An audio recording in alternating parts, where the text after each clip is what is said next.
About lost Judge Silver back there. All right, we're ready to proceed with the last case of this morning, which is Williamsburg Developers versus Singer. Mr. McMahon, whenever you're ready. Would you like to reserve some time? If it please the court, I'm Michael McMahon with the Ackerman Law Firm, representing the appellants, Williamsburg Developers Limited Partnership, Williamsburg Biltmore, Inc., and Williamsburg Zlotov, Inc. I would request to reserve 5 minutes for rebuttal. All right, sir. This is a suit brought by Gary Singer. Mr. Singer claimed entitlement to a profit distribution from Williamsburg Developers as a 12.875% partner. Developers itself owned no real estate. What it had was investment interests in 2 limited partnerships, of which it was the general partner, Williamsburg Residential Limited Partnership and Williamsburg Commercial Limited Partnership, which we refer to simply as residential and commercial. Both residential and commercial carried millions of dollars of debt on their books. In 2006, commercial sold the last remaining significant piece of property in the Williamsburg project for approximately $20 million. The net proceeds from the sale were used to pay off the debt, leaving no profit. Mr. Singer's suit was, yes, there really was a profit. At trial, he presented as his case the testimony of Robert Morrison, an accountant, who testified that Mr. Singer should have received a profit distribution of $1,265,000. Let me ask you about that number. Excuse me, Your Honor? Let me just ask you about the $1,200,000 number. Does that equate to a 15% interest in the partnership, or is that the 12 point whatever? It actually, under Mr. Morrison's method of calculating, Your Honor, it represented a 15% partnership interest, but was also in excess of 18% of the distributable money because of the manner he did it. But the issue we are limited to in the court is that Mr. Singer alleged in his pleading that he was a 12.875% partner. He testified that he alleged 12.8, you admitted 12.8 at the, and so part of the issue, and I know you've raised this on appeal, is where the 15% comes from. And I understand there was some testimony, I guess, from the expert. Was there ever the testimony that explains it best, Your Honor, is Mr. Singer's testimony. He was originally a 15% partner. In the 1990s, there was a restructuring where certain investors were bought out because there were other investors involved in commercial and residential than developers.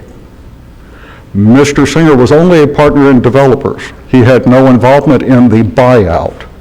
In order for the percentage interest to remain equivalent with developers acquiring a larger interest in the other 2 partnerships, his interest was pro rata reduced to 12.875%. He testified to that at trial, testified it was done with his absolute full agreement that he had no problem with that whatsoever because he had a smaller percentage but in a much larger pot. And this was documented in an amendment to the partnership agreement. The 15% in Mr. Morrison's testimony came from a document that had not been updated according to the amendment in the agreement, nor did it align with the allegations in the case, which binds the plaintiff, nor with the plaintiff's own testimony at trial, which he is bound by. let me ask you this. If everything else stayed the same, what would the verdict be? What would the judgment be if it was based upon the 12.8%? I do not have that calculation, Your Honor. It can be calculated. I mean, it would... I know that compared to the judgment, we're talking about something in the range of $320,000 to $350,000 difference. Okay. So let's now talk about the other significant, what appears to be the other significant issue in the case, and that is whether or not the loans that were made by the individuals to the various entities should or should not carry interest. Or should or should not be paid back at all before the calculation of the distributions. The whole case, Your Honor, is based on Mr. Morrison's testimony based on three assumptions. One we've dealt with, his assumption that Mr. Singer was a 15% partner when he wasn't.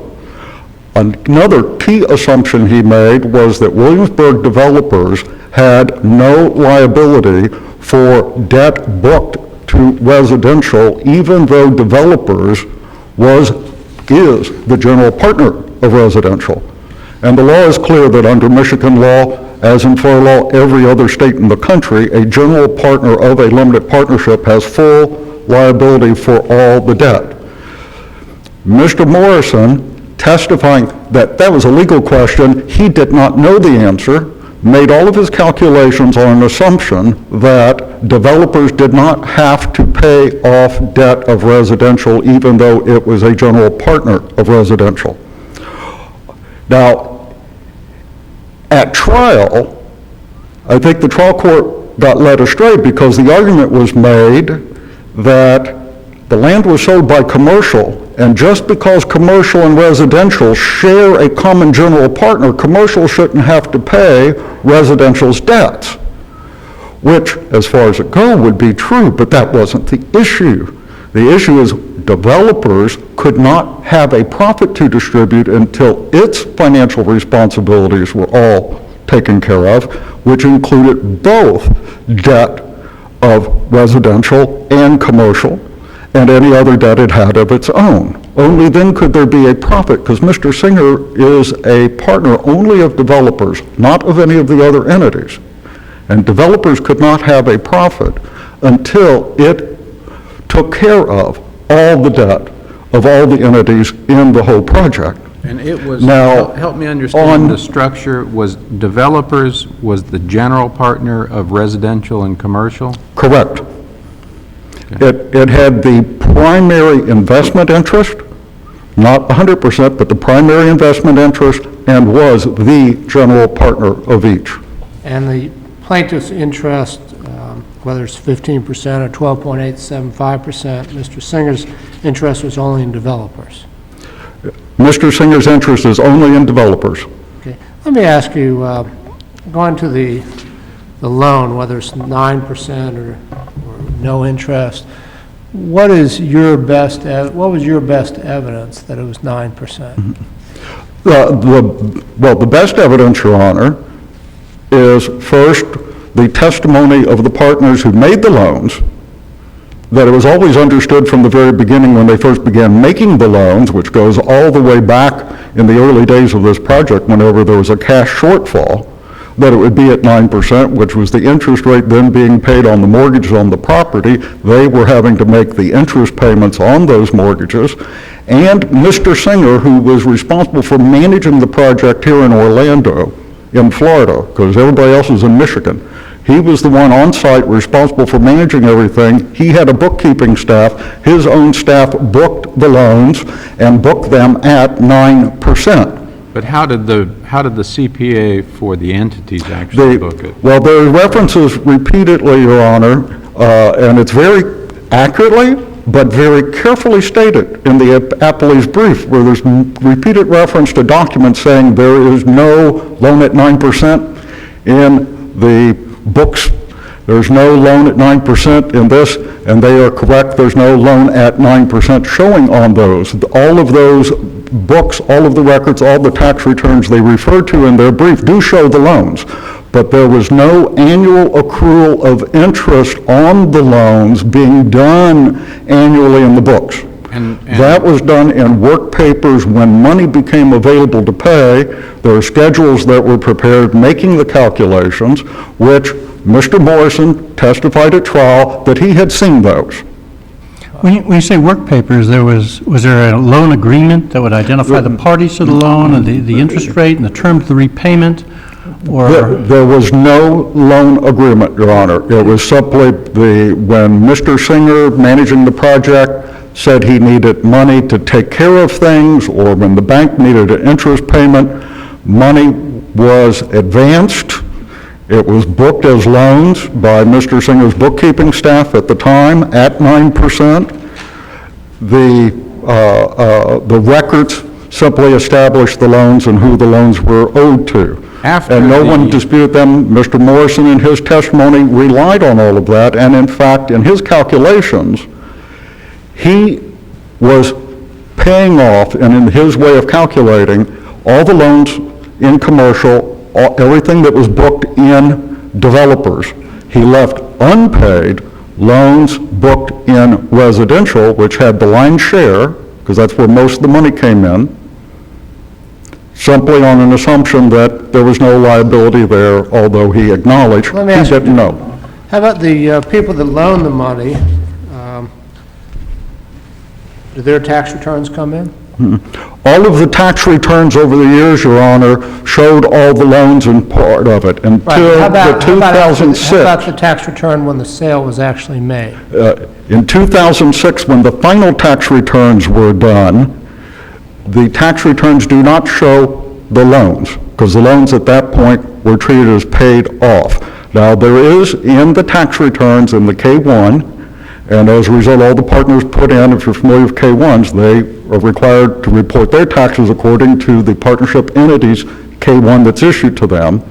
In the K-1s, it shows a return of capital and a capital gain. What does not appear in the record, and I acknowledge it does not appear in the record, is any explanation of federal partnership tax law on the elections that can be made in the final tax return to avoid double taxation when a negative capital balance has to be brought up to zero, because all the loans made, when you do that, is creating a negative capital account. If you treat it as a return of principal and paying income tax on the interest, you also then have phantom income equal to the principal when you bring the capital balance to zero, so you would then pay twice. IRS regulations allow you to merge that, so you're not paying taxes on a return of your principal. But that is not explained in the record. Right. Well, and based on the tax records that did come in for the year in which the property was sold, it would be fair to say that none of the tax records reflected that there was a 9% interest, correct? But it reflected nothing of that sort, one way or the other. Would that be competent evidence for the jury to determine that there was to be no interest paid? Your Honor, the tax return showed that. I know that under the law, it does not necessarily mean that, because the tax returns done for a partnership Based on the evidence presented, do not necessarily mean what is otherwise done. You need to answer my question, though. Based on the evidence presented to the jury, did the jury have competent evidence to determine that the interest rate was zero, or that the tax records for that year did not reflect that any interest was paid on the return of those funds? The jury could certainly look at those tax returns that they did not show interest being paid. All right, well, if the jury could make that determination, then why would it be error for the trial judge to deny a motion for directed verdict as to the 0 versus the 9%? Well, Your Honor, we still have the entire verdict is an adoption of Mr. Morrison's conclusion. I understand that. Which has 3 assumptions he made, 2 of which, as a matter of law, are completely wrong: the percentage ownership interest of Mr. Singer and the liability of a general partner for the debts of the limited partnership. Let's assume you're correct that this is a loan, and this was a loan, not a capital contribution as a matter of law, and let's assume that you're correct that it's should have been 12.875% rather than 15%. But if the jury had competent evidence to find no interest on the loan, Mr. Morris testified, I believe, that your clients would still owe $707,000. Now, that may be based on the 15%. But was there any evidence that would contradict that testimony? That is correct, Your Honor. He did testify on rebuttal that with no interest, if the loans to residential did have to be repaid, which legally they did, then Mr. Singer, under his approach to the calculations, should have received $707,000 as a distribution, not more than $1.25 million. So there is more than a $550,000 differential in that right there. Was that $707,000 based on 15% interest or 12%? The $707,000 is based on his 15% assumption. Well, if the jury, let me just finish. If the jury could find that a 0% interest, then why isn't your best, I mean, why wouldn't they be entitled to at least the $707,000 with the reduction from 15% to 12.875%, whatever the math is on that? Well, Your Honor, I think that these legal issues go so fundamental, and the trial court was led astray on them, and it goes to the heart of it, and that you can only have a just result by having a new trial. All right, but if it was a loan, and if it was a loan at 0%, and if he had a 12.875% interest, would the, and your other arguments, don't convince us as far as, the use of a summary and the rebuttal testimony of, the real sequestration, et cetera. Would the evidence be, I mean, would the evidence be that the damages are, about 85% of $707,000? Would that be the evidence? On those assumptions, that would be approximately correct, Your Honor. A calculation could be done for that. Counsel, let me just ask one other question. I'm sorry, Your Honor. You're into your rebuttal time. I'm going to give you an extra, I'm going to give you an extra minute or two, and I'll do the same thing for opposing counsel because it's a complex case, and we want to get it right, or as right as we can get it. What's the most, reduced to its basic, what's your best argument that would suggest that developers has to pay off those loans, is statutorily obligated to pay off the loans, and can't just take the money and distribute it to the partners? What's the statute upon which you rely? Well, the statute... If I understand it, the money comes in, the loans are primarily to residential, correct? Primarily to it is the loans to residential that Mr. Morrison left wholly unpaid in his calculations. So just to overly simplify things, most of the debt is owed to residential. Most of the money comes in from the sale of the commercial property. Correct. The profit, you might say, from that sale goes to developers. So the question then becomes, what legally obligates developers to pay back those loans to residential, as opposed to saying, well, we didn't incur those loans, we're just going to go ahead and distribute it to the partners? What statute are you relying on? Michigan Compiled Law, Section 449.1403, subsection B. All right, and that's the language: a general partner of a limited partnership has the liabilities of a partner in a partnership without limited partners to persons other than the partnership and other partners. Correct. Okay. Which a general partner in a limited partnership has full liability for the partnership's obligations. Okay, I then, assume that's what you were looking at, but I wanted to make sure. All right, why don't you say what one remaining... other point, if I might, Your Honor, the companion statute to that, which is 449.1607, prohibits a distribution to the limited partners if it would leave the entity insolvent.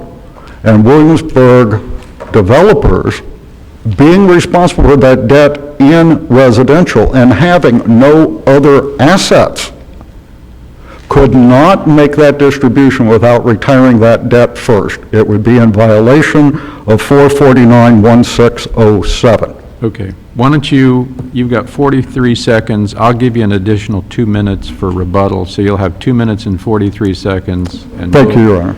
We'll give opposing counsel an additional 2 minutes as well. So we'll give you 22 minutes.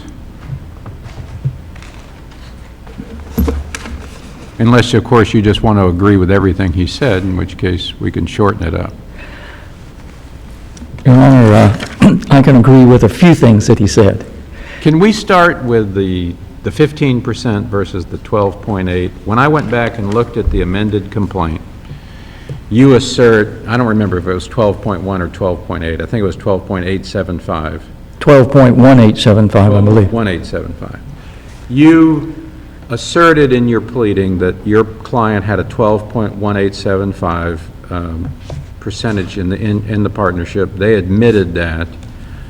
There was no motion to conform the evidence, to amend the pleadings to conform with the evidence. So why isn't that issue resolved, that there's a 12.1875 interest? That complaint originally stated that because that's the original amount. And then there was an adjustment through the years when certain partners left, which caused his percentage to increase. The reason we didn't have the details on that is because the defendants refused to give us any kind of discovery during the issue of whether or not there was in personam jurisdiction. And so that went up on appeal to the 5th DCA. The 5th DCA reversed the trial judge's ruling about that and, of course, said that there was in personam jurisdiction. For all that time period, we did not have the books and records. They wouldn't let us have them. And then what happened is once we found out, we met, and at the pretrial statement, we agreed that would be the first issue that would be tried. So it is incorrect to suggest to you that simply because the amended complaint did not refer to the 15%, that it was not something that was supposed to be tried. So if we go back and look at the pretrial statement, there's an issue to be tried is what's the percentage interest of Mr. Singer and developers?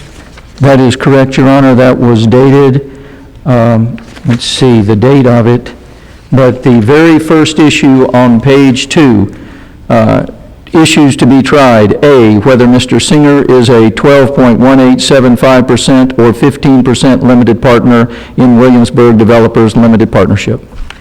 Didn't Mr. Singer's own testimony, sir, indicate that he was had an interest of 12.185%? Yes, and what happened is because of the multi-tier partnerships, it took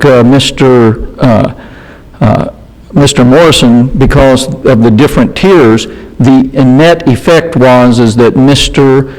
Singer was a 15% partner, and in fact, the tax returns that were filed by Williamsburg Developers from 2000 to 2006 specifically show him as a 15% partner.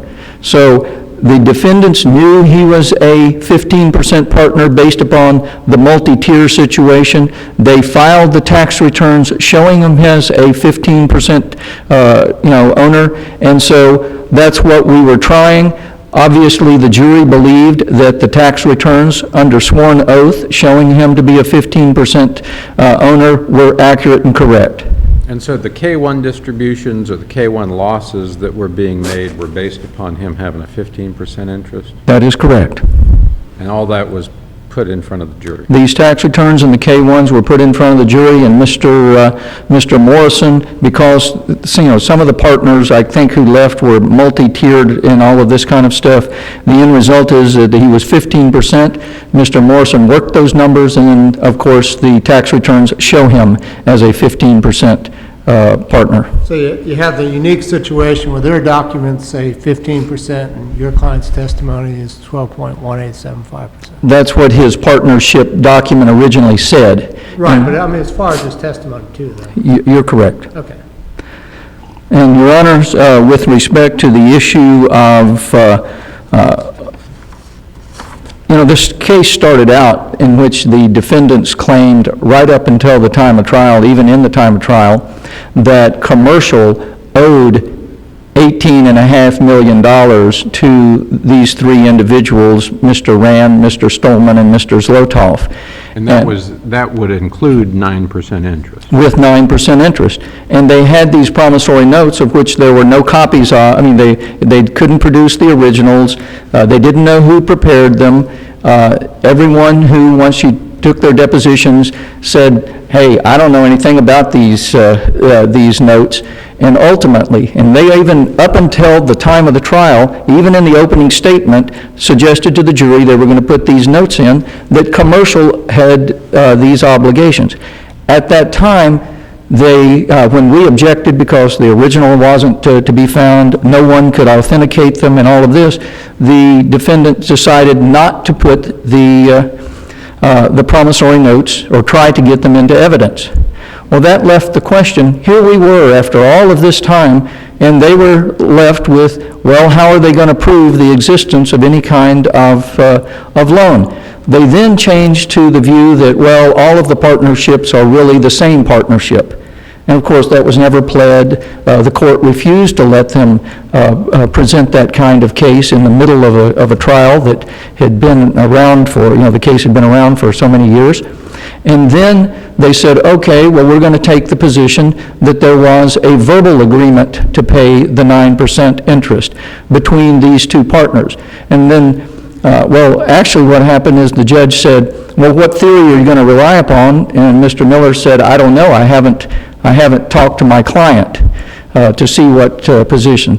And then she said, well, don't you think you need to ask your client what theory you're going on? And so then the client took the position, the same client who had already testified that he wasn't involved in the administrative portion of these partnerships and was simply an investor, said that there was some kind of agreement, a verbal agreement, to pay him and these others 9% interest.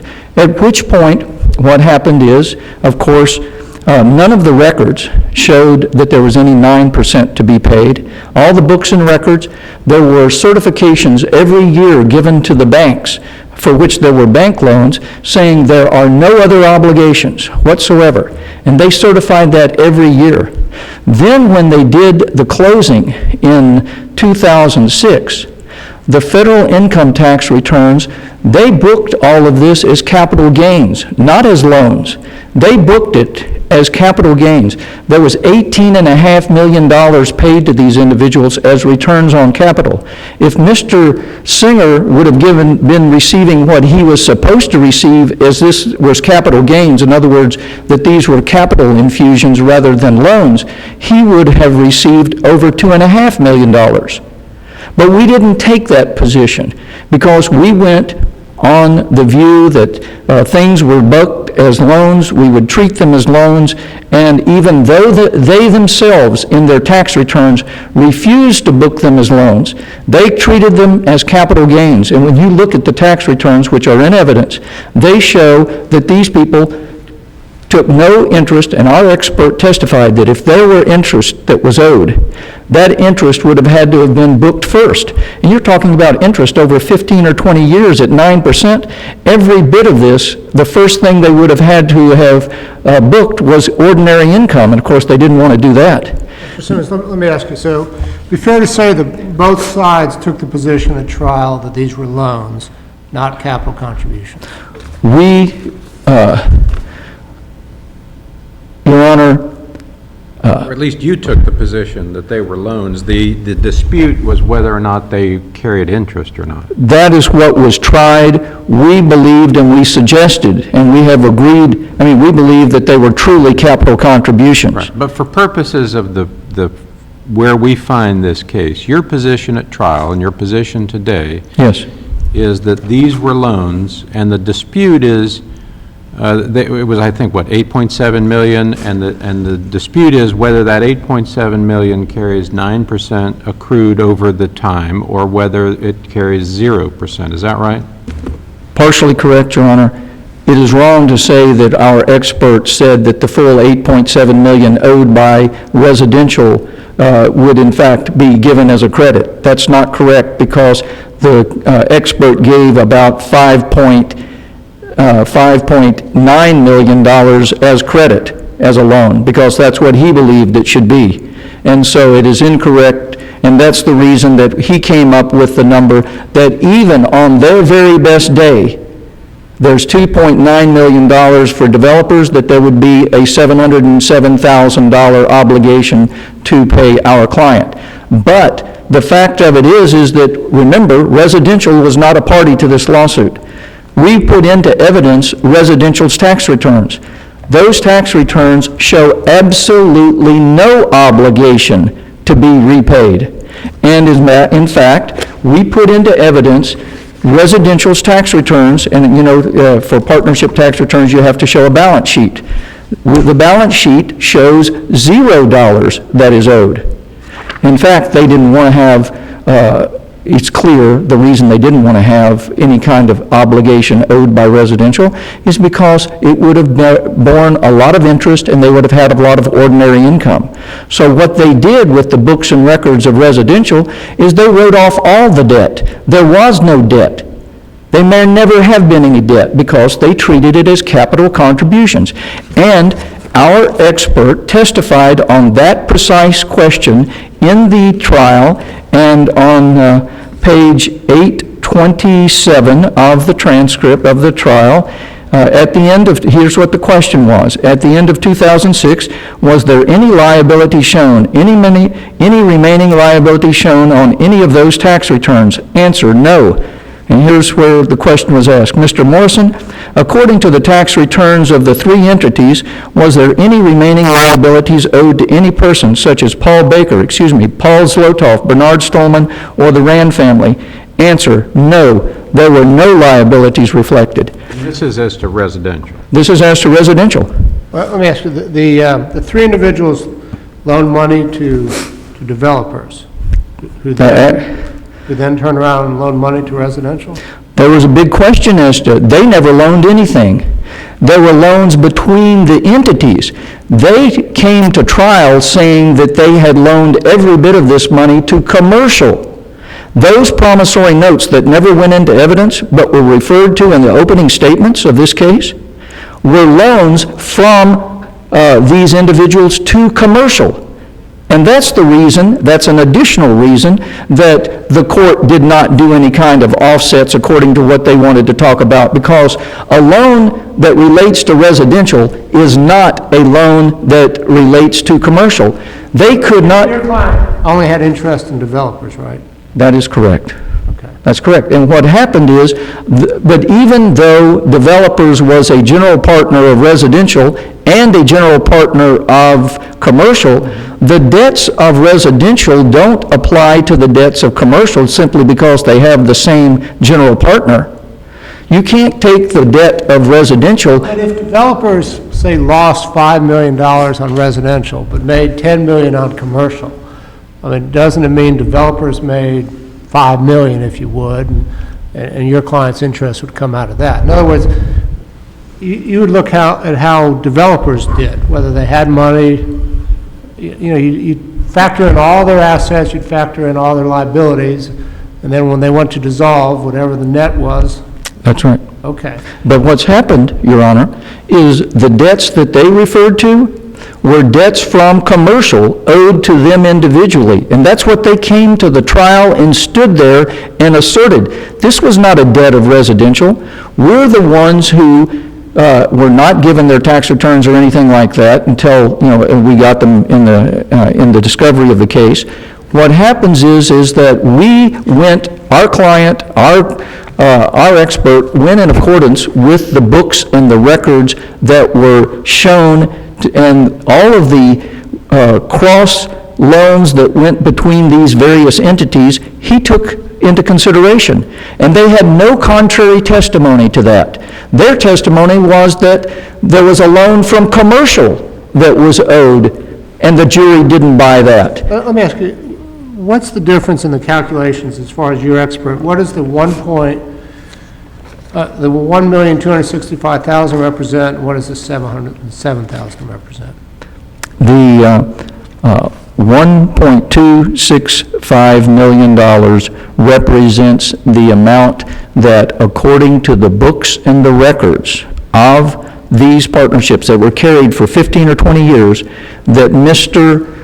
Singer would be entitled to, with loans being between the various entities. Remember, there was no loan that was from these individuals, Lotoff, Ran, and Stolman, to... Is that $1,265,000, does that represent no money being owed to these three individuals? It represents all of anything that was owed to them. The real question that was raised was with respect to developers, because when developers went ahead and made a distribution, see, the fact of it is the tax returns show that developers made capital gains from this transaction. And if you're confused about this, what's happened is that their positions have changed multiple times, and so I can't tell you why they did what they did, other than the fact... But as far as your expert's testimony, does that figure assume that the $8.7 million is not paid back to those three individuals? It assumes that $5.8 million of the residential loan is paid back, and there is remaining $2,900,000 that is not paid back. And what we did is, when this issue was raised, we pointed out that the tax returns showed for residential that it had no debt. Okay, but the difference between those two figures is one assumes $5.8 million is paid back to those three individuals, and the other one assumes that $8.7 million is paid back to those. Complete and full repayment on that residential That's the loan. difference between the $1,265,000 and the $700,000 figures. One assumes a payment back to those individuals of $5.8 million, the other assumes an $8.7 million. You're correct, Your Honor. Okay. And what happened is, when that issue about the liability of developers became injected into this case, we simply went to the tax returns and pointed out to the jury that there was not any obligation owing from residential to these people. And there's a reason why. You see, they treated all of this as capital gains. Our client should have received, as capital gains, 15% of approximately $18.5 million. He would have received over $2.5 million. And just on the circumstances, he's been shorted another $1 million because they, in their final tax returns, showed no interest, treated everything as capital gains, as a capital, they made a capital contribution. The property sold for significantly greater than what it, what it was, their cost basis was. For example, Mr. Stolman's cost basis, he had into it maybe $4 or $5 million, and he got $6.9 million from it. Mr. Zlotoff he had like $6 million something into it and got $9 million. So they all made profits off it, and they paid capital gains on it. And that's what their tax returns show. If our client got what he's supposed to get, he would have gotten 15% of $18.5 million, because that's the way they treated it. And he would have received over $2.5 million.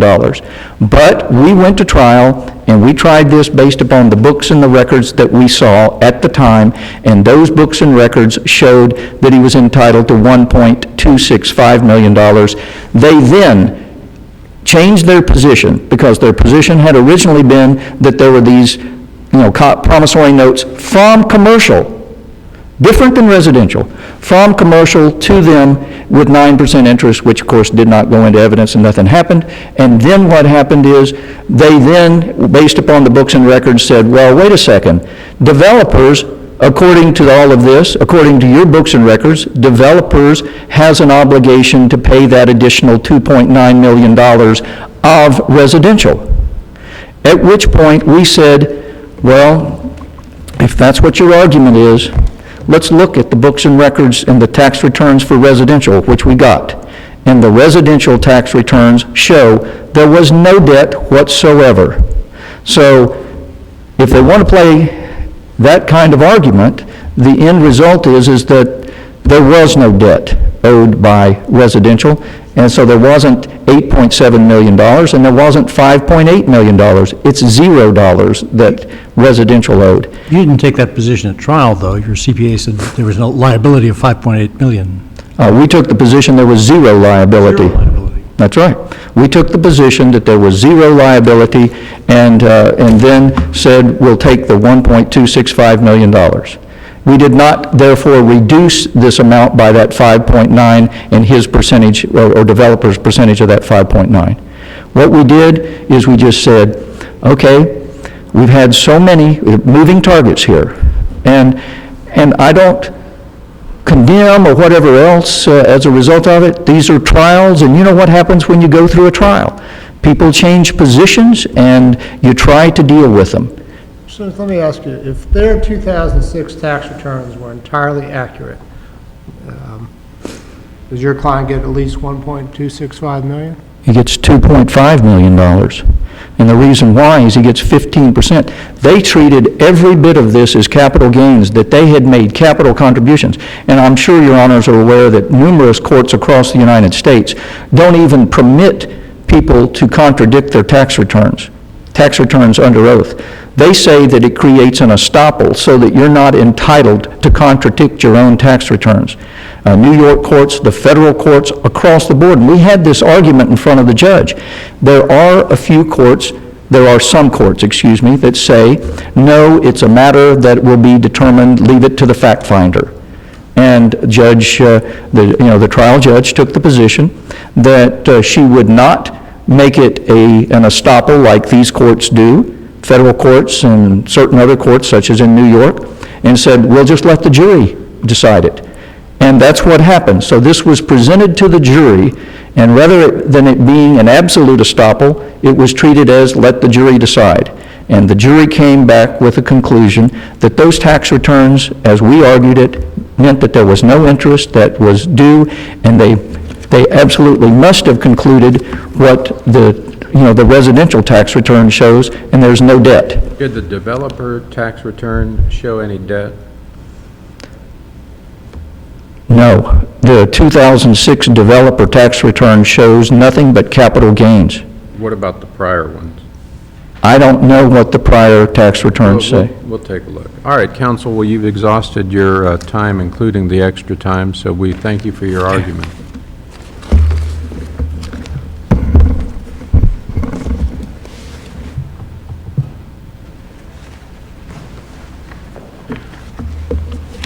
Thank you, Your Honor.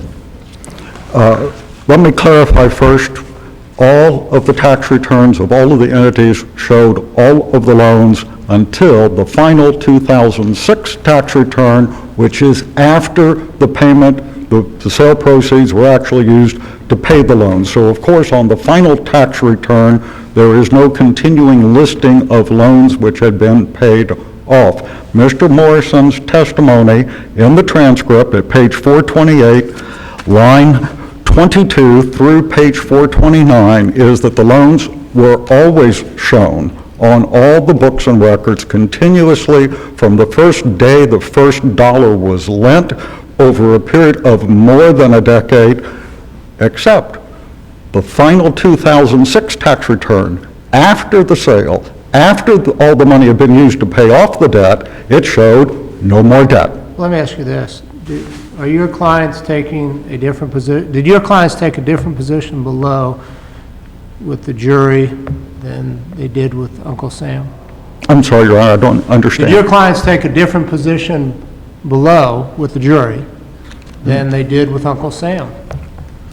The position in front of the jury, Your Honor, is no different than the position we're arguing today. No, I think the question is the position that you argued to the jury and that you argue today consistent with the position, the transaction that you related to Uncle Sam? In other words, the bottom line is, y'all didn't book any interest, you didn't reflect any interest paid as part of the money that went to your clients. It was all reflected as capital gains or capital distributions, and yet for this purpose you want it to be shown as interest, a significant amount of that money being interest Aren't those two things inconsistent? Well, there is the only place, Your Honor, there is any reference to the loans or any of the monies applied to loans being anything other than payment of a loan and interest is the final tax return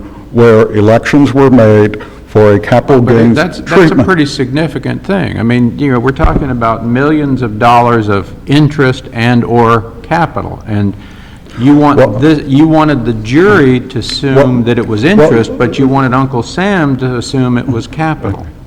There is unfortunately, Your Honor, we did not have in the transcript a tax attorney explanation of why that is not inconsistent, but let me refer, if I could, to the transcript at page 866, where on the issue of whether there are loans,